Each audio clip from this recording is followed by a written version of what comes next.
Good evening. This is Dale Lamb of Gardner Webb. It's 7 o'clock on Thursday, October the 6th. This is our sixth optional Zoom session of the season for Mels 603, fall semester 16. Nobody's joined me yet, but I'm going ahead and get started. I hope everybody's safe and buttoned down, waiting on the storm. And it's getting a little breezy here where I am, and so I'm going to go ahead and get started, and hopefully we won't lose our internet connection or power tonight. First thing I want to cover with you tonight, as you know, as I told you last week, the only addition in the new handbook for the existing students, you still stay on the same evidence artifact track and you still follow the old handbook from 2014 in the Mels program. But there is one addition. It's actually just a change. As I told you, rather than having a 2 or 3 hour conference at the end of your internship with your principal to go over the 400 hours to make sure that you hit all 21 competencies, that wasn't real popular with internship supervisor students or principals. So now that we've moved to clinical coach relationship, the university has adapted task stream for you to put in an evidence proof or an artifact that shows that you have successfully completed those 21 competencies. And you're going to have to put one proof or evidence or artifact, as you might call it, in for all of those, for all 21, but just one. The new students starting in 601, I met with Shauna Martin, one of my new interns that started 601 yesterday in Chapel Hill, and she's going to have to do 3. So when you get into task stream, you click on folios and web pages, and this tells you that in the handbook. Let me show you that right quick. We go to the Mels Candidate Handbook. It says there is a folio and web page tab that houses the competency folio pictured here, and that's what it looks like. And so if we go back and look at a task stream, as you can see, here's the button up at the top when you get into task stream, and it's going to have a place for you to put up to 3, but you only have to put 1, and it will tell you, as this one is visionary down near the end. This is one of my students, Drew Daniel, and Drew's really on the ball. He's already got 19 of his 21 in. And it tells you where that artifact, proof, or example of what you did to satisfy that competency, where it should come from. So visionary has to come from evidence artifact number 5, the CAP, number 6, the SIOP, or it can be one open-ended. Now, what I'm doing with my clinical interns is, since they only have to have one, the folks who are in 602 through 605, I'm allowing them to choose, and I'm guessing that all clinical coaches will do that. You don't have to do 3 like the new people. Now, the new people who do 3, they'll have to have one from evidence artifact 5, CAP. They'll have to have one from the SIOP, 6, and they'll have to have one open-ended. You folks get to choose which one of those 3 you want to put in. And so when Drew sent me his, this one happened to be open-ended. Now it's related to evidence artifacts 2 and 5, but it is open-ended. 2 is not. It's actually closer to 2 than it is 5. That's a staff development kind of thing. So that would be open-ended. Now, that's fine.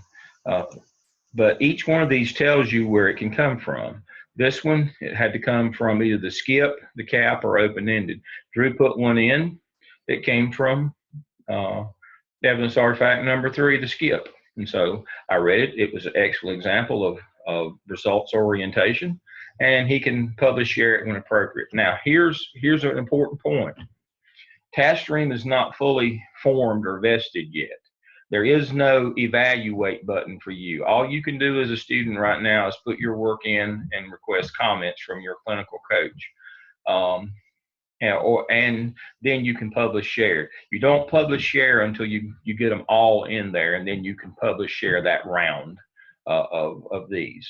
Um, you're just putting one round in, one for each, and so you'll wait till you get all 21 in. If you publish share, you can't go back and put others in there. I was assured by the task stream people, I talked to them 2 different days this week, that there will be a submit button coming.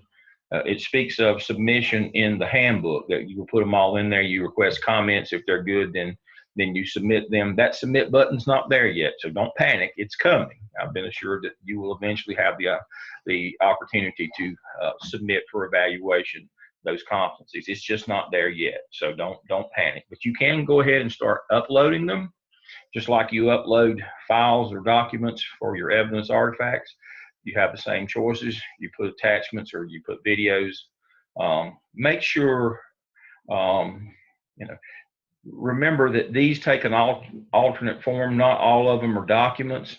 Let's go back and review that, what form that these proofs or evidences or artifacts can take that prove that you achieve these competencies.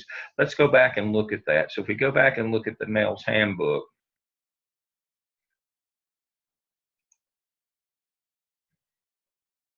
resume share,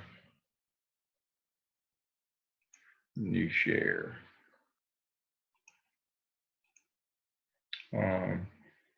Remember, they can take on very many different forms.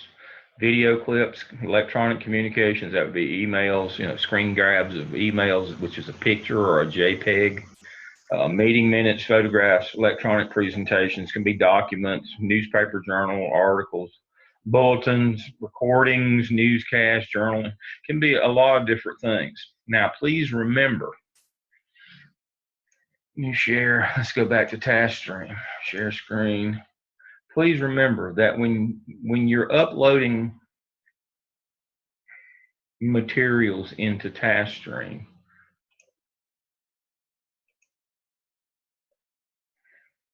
it gives you a series of choices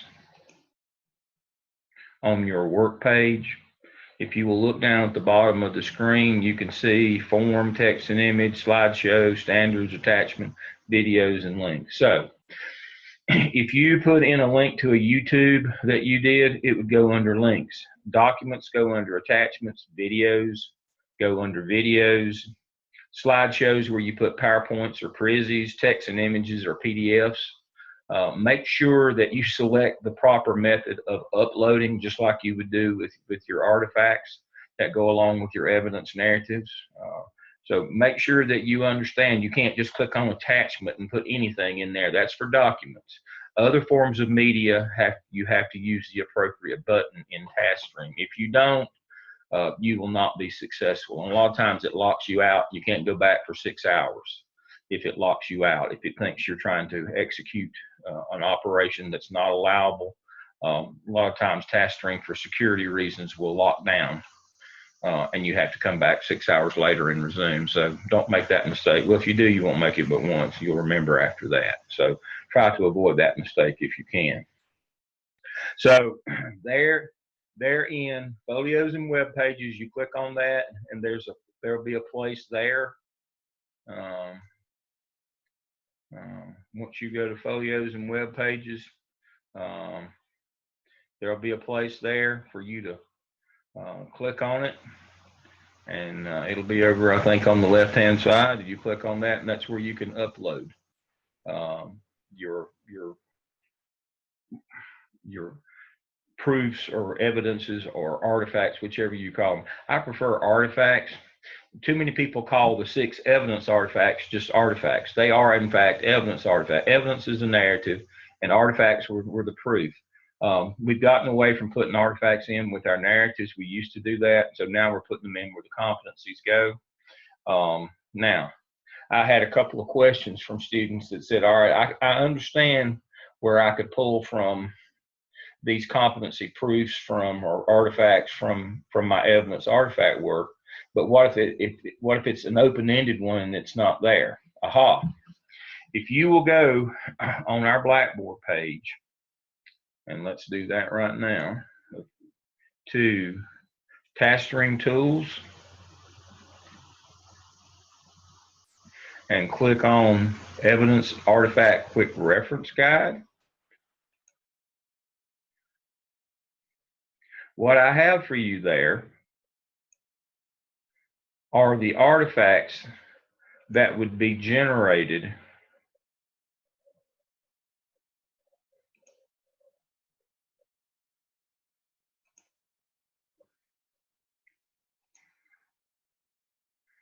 the column over on the right are the artifacts that would be generated by doing each of the components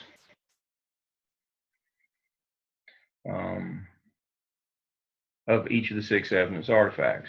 And so this is where you would get your open-ended, or you could get open-ended. You won't get open-ended here, but you would be able to get artifacts from your evidence artifacts to put in as proofs for your competencies. An email PLC permission, that's a communication example. PLC agenda minutes. What I have for you here, these are acceptable forms of proofs or artifacts that would satisfy the requirement for a proof for a competency. They're right here. I've already got them for you. Now, you say, Dale, open-ended. Where do open-ended come from? If they don't come from evidence artifacts, where would these open-ended proofs come from? They would come from the 400 hours of your internship that you do with your principal. I also believe that I have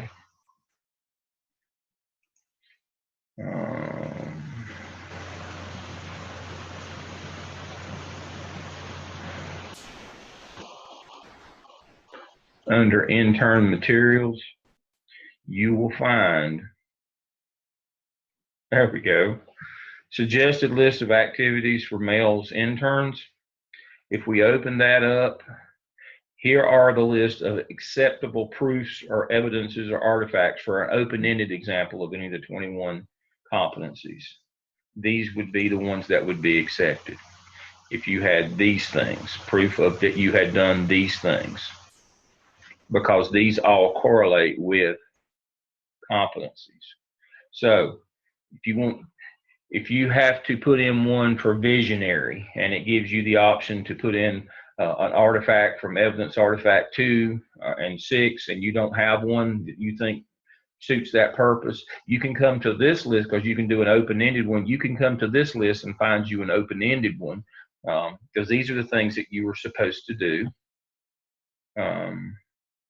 as an intern during your 400 hours. These are a list of opportunities and activities during your internship. You could do more than this, but you were supposed to do these things at a minimum during your 400 hours, because if you did this list, you were sure to hit all 21 competencies at least one time. These were things that were previously developed by me, because we've been doing competencies, but as I said, we've been doing them at the principal conference at the end. This is nothing's new here. It's just a different way that we are having you to prove that you did these things.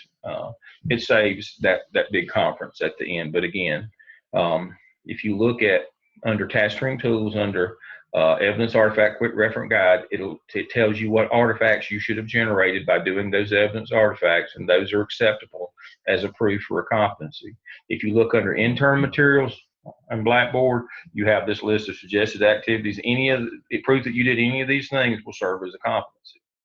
So there you go. Shouldn't be that difficult. Now, I had a student in my 604 class who was concerned about that you had to write something when you put these in. Let's go back and look and see what Drew did. You don't have to write War and Peace now when you put one of these proofs in there. Let's go back and look and see what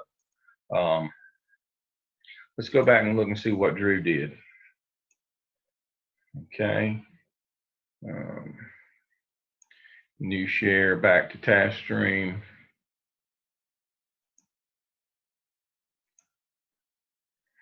Okay. We'll go back to home. We'll go back to reviewer.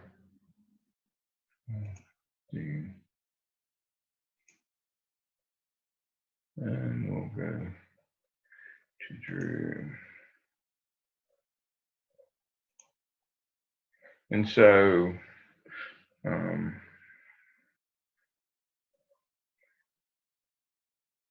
you can see Drew uploaded his evidences here. He put 3 different things here as an evidence or a proof or an artifact of change management. And then he gave a brief explanation. It's 2 long sentences here. I'm not expecting war and peace. You don't have to write a book. He wrote 2 sentences there. He wrote about 4 sentences there. This is what I'm looking for. Drew's been really good. I mean, he's an early adapter, and so can't say enough about how well he's doing. He's caught on quickly, and he understands.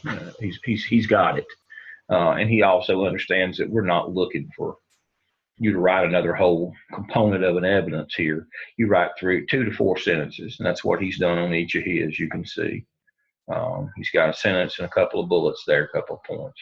That's what we're looking for. Just tell us where it came from, or just a little explanation as to what it is, and it's pretty simple. To put these in there. If you have questions, call or email. We can Zoom or we can just email back and forth if you have questions. But make sure you get started on getting your competencies in there. And remember, you can request comments from your clinical coach right now, but you can't put them in for evaluation yet, but there will be an evaluation button in the future. All right, my 15 minutes on that's up, so let's move on. All right, getting to tonight's Zoom session 6. We're 6 sessions in. Please remember, we will not have a session next week. Let's look at our weekly schedule. See where we are. No Zoom session next week. It's fall break. That doesn't mean that you shouldn't work on your evidence artifacts. You know that you need to keep up with them. Now, discussion boards, weekly activities, that's on your schedule. You got to do them, but that's on your schedule. Evidence artifact work, you have to stay on the schedule because others are depending upon you. So for this week, the OMA was due in discussion board. I looked at 4 of those earlier this evening. Excellent work, by the way. Glad to see those. Your 2 peer reviews of Skip E are due in discussion board, and Skip E due in Blackboard assignment Dropbox, and then task stream for evaluation. That's where you should be. And then next week, by the way, would be a good time to catch up on discussion boards and weekly assignments for this 603 class, because you don't have anything to do for next week. You can kind of catch up in terms of reading and any of those things, and so it might be a good time to catch up some of your previous stuff. Don't get too far behind on those. I'm pleased with the work that I'm getting. And so next week, your OMAB is due in discussion board, 2 peer reviews, and Skip doing discussion board, and your Skip final is due in assignment Dropbox and in task stream for evaluation. Please don't forget that Skip final and OMA final need to be peer reviewed by Zoom. So make sure you get started doing your Zoom reviews. Post them to YouTube. If you don't remember how, the new candidate handbook, which is found under course overview on our Blackboard page, go to that new Mels candidate handbook. It's got a really good section on doing Zoom reviews and how to create a YouTube channel to post them. Send me the link, or you can post the link in discussion board under Skip final and OMA final, and or you can email it to me, or you can just upload the link there. For those of you who don't know how to do that, let me show you how to do that quickly, how to post a link. Let me get out of the weekly schedule. Let me log out of task stream before it times me out, and then I won't be able to get in for a while. New share. Let me go back to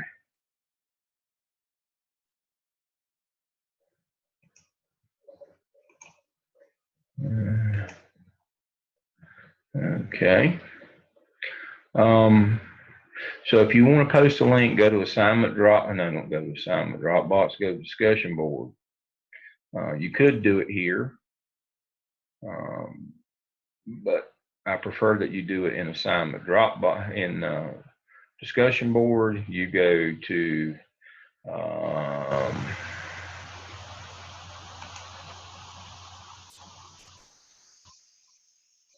skip final. You click on it, and where you go to create thread, create thread. You can attach your link right here. You just copy and paste your link into the message right there, just like you're going to write something. So you can create a thread and do that. So that's where you can put it in, and or you can email me, but do a link. I don't think Blackboard, if you just record your Zoom as an MP4, I think that's what they record as. I don't think Blackboard will let you upload it. I think they restrict that. If they do, they'll scrape it off later if you do get it uploaded. But you can put links to YouTube in discussion board. So that's what you should do. All right. So there's the housekeeping on that. I think that's all of our housekeeping issues for the evening. Remember, I won't be online next week. Good time to catch up on your discussion boards. Let's look at discussion boards. Let's see how we're doing.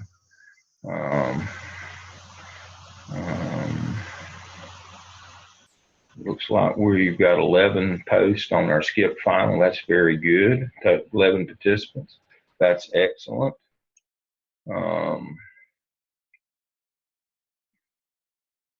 Our number of participants is really good on discussion boards all the way through next week. We've got some folks who've already done that. 6 have already completed next week. So we're doing well.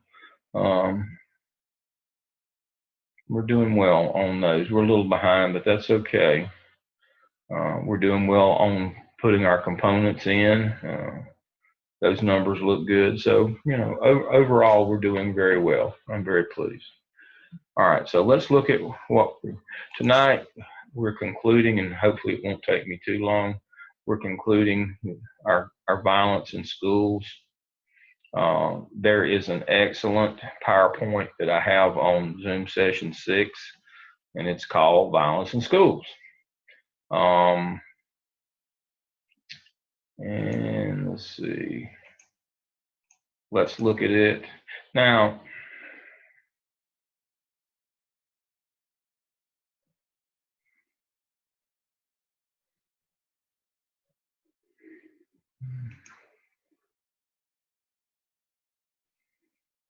according to John Ludley, we must be more proactive as educators. That's why I talked to you last week at length about antecedent behaviors.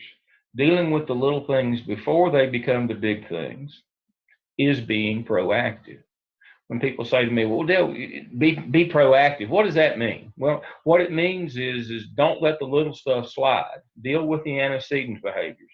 If you don't deal with the gang bandana or the gang graffiti or the gang writings on bodies and clothing and desks, and if you don't deal with that, you're going to have weapons, you're going to have drugs, and then you're going to have violent acts.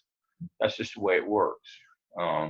If you don't deal with inappropriate displays of affection, inappropriate touching, you're going to have sexual offenses, sexual assault, indecent liberties, and rape. That's the way it goes. Folks don't stop until you make them. They continue to push the envelope. Early adolescence, even into early adolescence, even to mid-adolescence, which is middle and high school students, that's just the way they are. And that's becoming more and more a problem in elementary schools also. If you don't stop them, they will keep on going. Early in my career, I spent the last nearly 20 years in Charlotte-Mecklenburg, but the first half of my career was spent in rural western North Carolina, and I was a principal up in central office person up in Burke County. That's Morganton, the western capital. Everybody knows that there's a capital's Raleigh, but there's also a western capital. In Morganton, they have Broughton Hospital, criminally insane. They have the school for the deaf. They have Western Piedmont. They're all on a big, huge campus in the center of town. What's significant is the Western Correctional Facility for Youth is there too. It's a big prison there, youth prison there. And during the time that I was there, Oprah Winfrey was, she had, I don't know if it was the Oprah show per se back then, but it was more of a news based show that she did early on in her career. It was more topical, more informative than entertainment. And she came to Morganton, and what a nice lady. She came to Morganton, and the reason she came was to visit some of the different facilities that the Western Capital has in Western North Carolina. And one of the visits she made, and she talked to a young man at the high rise, which is what Western Correctional Facility for Youth is commonly known as is the high rise. It's a 10-story prison complex, and the higher you are up in the high rise, the more dangerous you are. And as you get closer to your release time and your behavior gets better, you move down floors in the high rise. But she met with a young man from the high rise. I never will forget it. And he was in for quite a long time because he had 22 conviction for car theft, felony car theft. 22 times he'd been caught. Now, I don't know how many times how many cars he'd stolen, but not the smartest crook, but he'd been caught 22 times. And so finally, after all these interventions and programs and youth facilities, they finally put him in prison for doing real time. And Oprah Winfrey asked him, why 22 times? He said, because they didn't put me in jail. If they had put me in jail, it'd been 23. Basically, he said what most criminologists already know and sociologists that we're sometimes afraid to say. Kids keep going until you stop them. Some kids don't ever get it. They won't ever stop until you make them. That's why you have to be proactive and stop them at the lower levels of behavior, the antecedent behaviors, before they get to the violent and criminal behavior. This is a really good PowerPoint. It goes through the background. It gives you all of the research and the background into why you should be proactive and why you should deal with these behaviors and what happens if you don't. It talks about violence in schools. That if you, obviously the implication here is if you don't deal with it, violence will eventually take over your school. Kids won't stop. And give some numbers. It's a little dated, but it's not that bad. I won't go through and read all these slides. It'd take me a couple hours. This is a really long one, but this is a good one that you should keep, and you should spend an hour viewing this at some point. This thing is well over 100 slides, and so I'm not going to get into all of it, but this would be this is a good tool to put in your toolkit. As I tell you all the time, a lot of these things that I'm giving you are things that you're going to need later on as a practicing administrator, because as an AP, you're going to be in charge of discipline. It's just the way it works, and so this would be a good one to have. There's a lot of learning, practical things to be learned out of this, and so I will leave that at that. Now, back to our Zoom session. As I told you, this CMS incident reporting is the manual that I had created in 2009 for Charlotte-Mecklenburg as our funding. This was post-crash, but during the middle of the time that we were really cutting budgets, and the state was cutting all the money out of making us send money back, and we lost our trainers. And so I created this manual so that we could give it to electronic copies to new people to teach them how to do incident reporting, and I could work with them as individuals and not have to have a training staff. If your district is small, you may not have one of these, but somebody in your district or at your school knows the ins and outs of what's expected in your district in terms of incident reporting. I read one of the discussion boards posts that I read from one of our students, and I don't want to call anybody out. I certainly don't want to be rude to the people at the student's school, but we're talking about in their district, they do major and minor and only report the major offenses. That's not what the handbook says. If you get caught doing that, it won't go well for you. But that may be the culture in that district. Um, I had this manual written because the culture in our district in Charlotte was we report everything.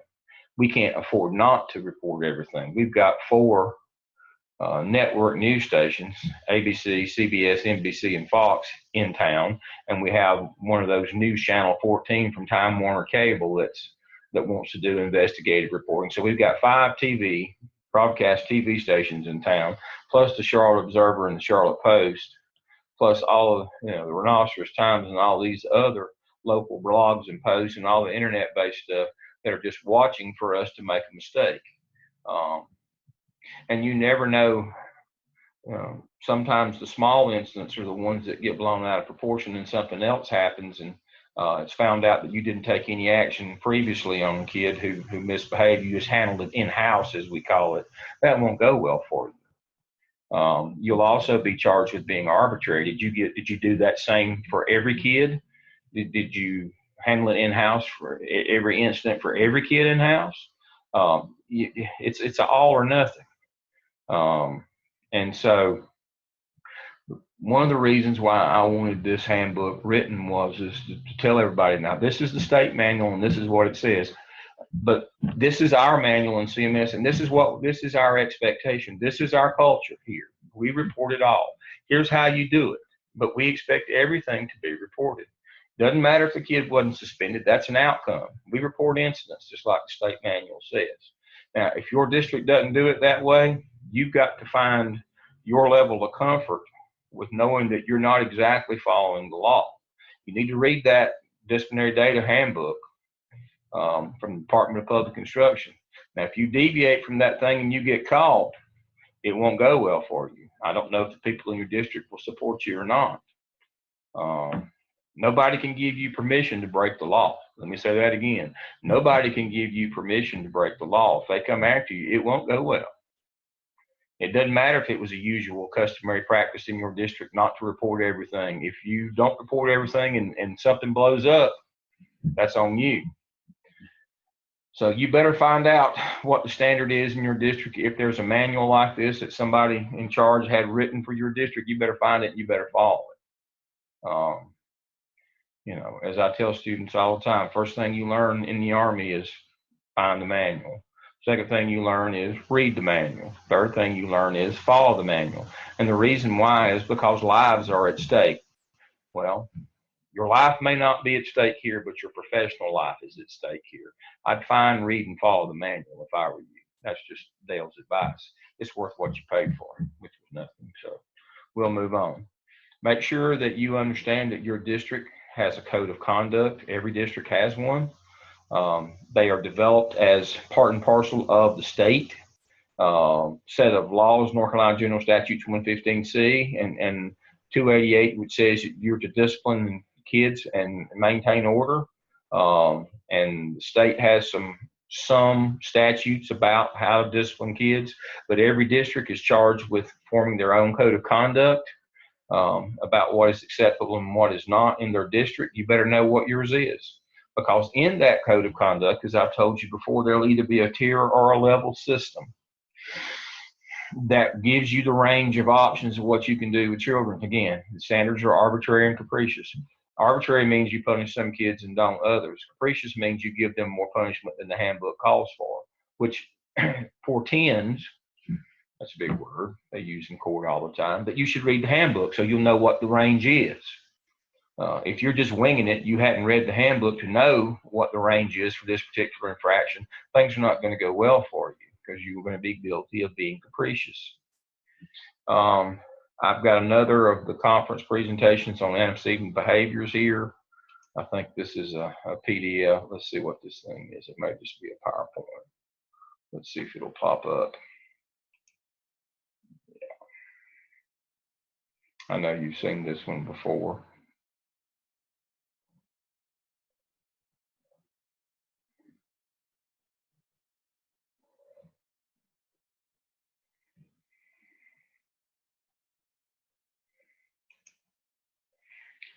And it's the same one that I showed you last week. Let's see if I can get it to do a new share.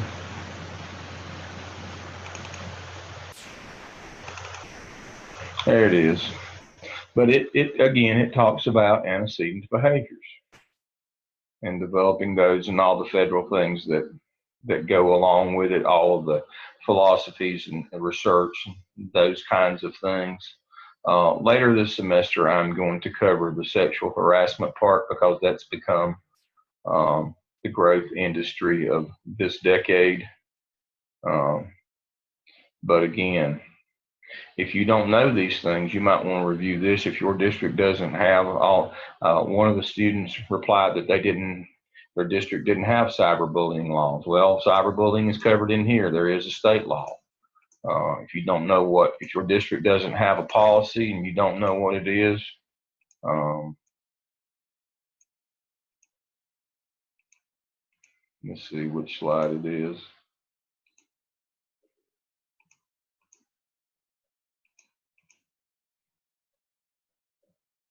You don't know if you haven't had any training, and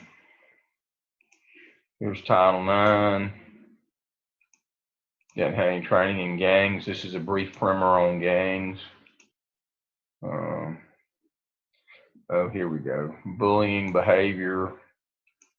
Um,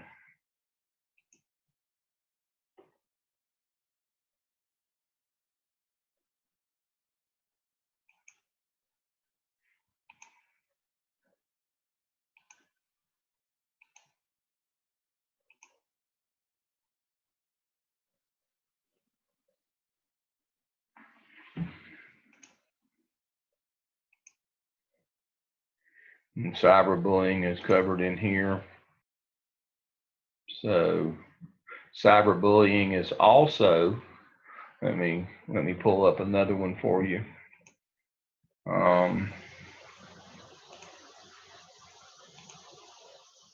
Go back to my desktop here. Share screen. Again, go to Google.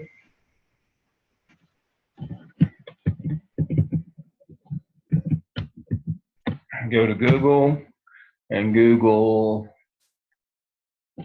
North Carolina Department of Public Instruction DISCIPLI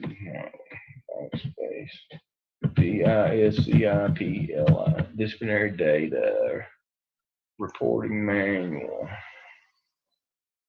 reporting procedures. This will have a section in it. If your district doesn't have anything on cyberbullying, this manual will, which will help you clarify. Let's see.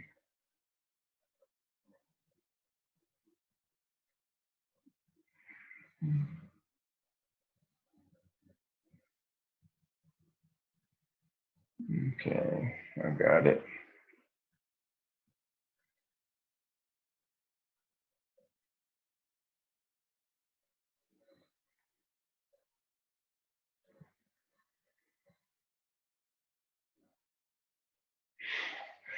Cyberbullying must be, you can see here, the state says that it must be reported, regardless that's an incident, what you do.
Some scenarios.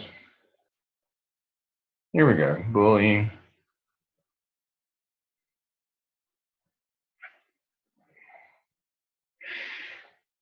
Cyberbullying is the use of communication technology such as email or social media to intentionally harm others. That's the definition if your district doesn't have one. And then once you've established that, then you look at the normal bullying protocols here. So if your district does not have a cyberbullying bullying part of the policy, the state does, that says it's prohibited. And School Violence Prevention Act of 2009 defines bullying, and then cyberbullying is using communication technologies to do any of this bullying.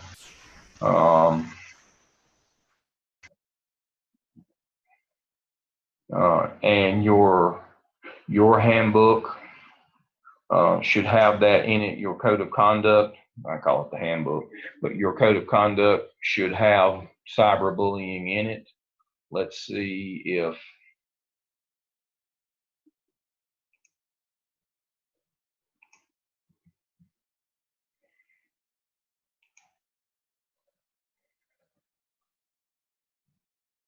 it doesn't, it will have bullying in it. So it falls under bullying. It's just a different delivery method. You use technology to deliver the bullying. So your code of conduct for your district will have bullying in it. It should have cyberbullying. If it doesn't, that's okay. You just use the bullying statute that's in it. All right, here we go.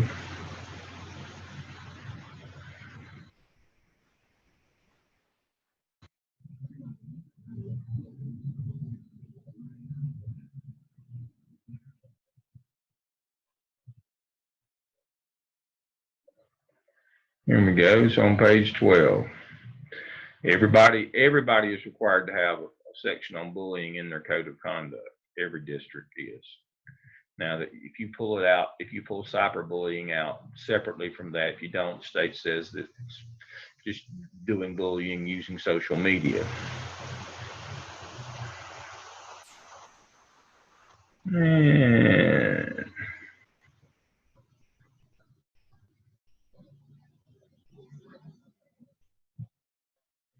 And here we go. Bullying, cyberbullying, there you go. Usually it will be lumped right in there with bullying. If it isn't, it's just bullying using social media, and you can take the same steps that you would normally take for bullying. Just remember that. So this notion, well, my district doesn't have a policy on cyberbullying, so we don't really punish for that. Yeah, you do. It's punished under bullying.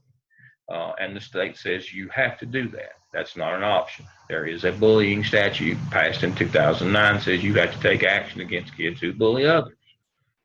You're actually supposed to have a bullying initiative in your school district. I believe that the initiative in this particular handbook, if I remember, unless it's changed since I was there, what we did during my day, right here. This was the bullying initiative in Charlotte-Mecklenburg. In our handbook that we gave to each kid a hard copy of the code of conduct, rights and responsibilities and code of conduct. In that handbook, we had a bullying form where kids could fill out the form and could discreetly report bullying. That was an initiative. We did some training, but we also had a reporting function. Doesn't do any good to do the training so kids can identify and know when they're being bullied or others are being bullied if you don't have a reporting function that goes with it, so that can be communicated to persons, responsible persons, adults. And so that's what we did with this. Look for these things in your handbook. A lot of you, we have Students' Rights and Responsibility Handbook, which contains the code of conduct. That's why I call it the handbook. You need to look and see what your district has got.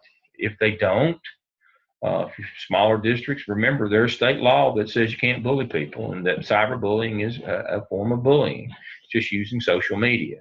So it falls under that category. So when you have parents that come in and yell and scream at you and say, you can't take action against my kid because it's on social media, yeah, you can.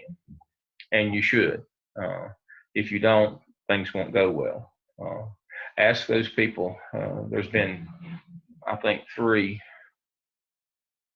school districts who have been sued because students committed suicide because they were being cyberbullied, and the school district was aware but decided not to take action against the bullies. You don't want a child to kill themselves, number one, but number two, you don't want to be sued when they do. That doesn't that neither one of those scenarios you want to happen. So make sure that you know what the reporting laws are, and again, it's under DPI, disciplinary data reporting procedures. Make sure that you know what's in your code of conduct and what's in your students' rights and responsibility handbook. They're online for your district. Make sure that you know what system of punishment that you use in your district, whether it's a tier or a level system, and that's important. Make sure you have that range written down or pulled out where you can say, well, I can go here to here. Make sure that you don't do in-house punishments, and don't report the minor things, because those are the ones that'll get you. You thought they were minor until something bigger happens, and then the kid says, well, they let me off last time, I did it again. I wouldn't have done it this time if they'd have punished me last time, because kids will rat you out, and so will their parents. Make sure that you aren't being arbitrary. Know if it's a level or a tier system, so you're not being capricious. Give more punishment than's allowed. And you need to be careful to give too light a punishment too. That can get you in trouble later on. So this will conclude. Here's the cyberbullying statute. I've got it in for the next session that we have. To make sure that you cover that. Our next session, I've got some other things for you that I'll probably put in there during the week. I'm going to try to do some. I wanted to get ahead. I want to do some interviewing with you on how to do interviews. Some